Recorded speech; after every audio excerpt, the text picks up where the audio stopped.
आपल्या सोबत माजी खासदार श्रीनिवास पाटील आहेत. ज्या वेळेस राष्ट्रवादीवर बाका प्रसंग आला त्यावेळेस या ठिकाणी स्मृतीस्थळावर अभिवादन करण्यात आलं. आज उपमुख्यमंत्री सुनेत्रा पवारांनी अभिवादन केलं. काय भावना?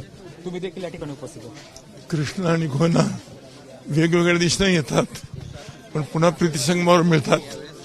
तसं शेतकऱ्यांच्या कल्याणासाठी त्यांच्या मुलाबाळांच्या शिक्षणासाठी हे दोन्ही प्रवाह एकत्र होऊन पुढे प्रगतीची घोडदौड सुरू व्हावी अशी माझी पांडुरंगाची प्रार्थना. दोन्ही राष्ट्रवादी एकत्र याव्यात असं वाटतंय का की पुढची वाटचाल राजकारणाचं काय बोलायचं? ठीक आहे. ज्या वेळेस बाका प्रसंग आला राष्ट्रवादीचा त्यावेळेस या ठिकाणी शरद पवार आले, अजित पवार आले. काय तुमच्या आठवणीत यासाठी? हे डोकं टेकायची जागा आहे जेणेकरून आपल्या मनातलं दुःख व्यक्त करायचं आणि महाराष्ट्राचं चांगलं व्हावं, भारताचं चांगलं व्हावं याकरता प्रार्थना करायची. अजित पवारांसंदर्भात काय आठवणी सांगाल? अजित पवार हे मी जिल्हाधिकारी असताना कार्यकर्ते म्हणून यायचे.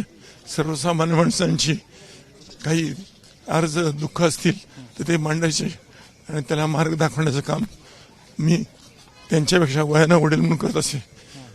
ते अतिशय नम्र स्वभावाचे सुरुवातीपासून कार्यकर्ते.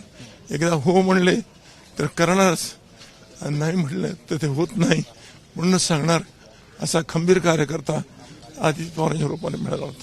तुम्ही राजकारणावर बोलायला नाही म्हणतात, शरद पवारांचे मित्र आहात तुम्ही, परंतु दोन्ही राष्ट्रवादी एकत्र यावेत असं वाटतं का तुम्हाला? श्रीनिवास पाटील म्हणून काय वाटतं? श्रीनिवास पाटील हे सांगता आहेत की ही माता ठेकवायची जागा आहे. अजित पवारांच्या आठवणीला त्यांनी उजाळा दिलेला आहे. कॅमेरा पर्सन विजय राऊतसह जयदीप भगत, एबीपी माझा, कराड.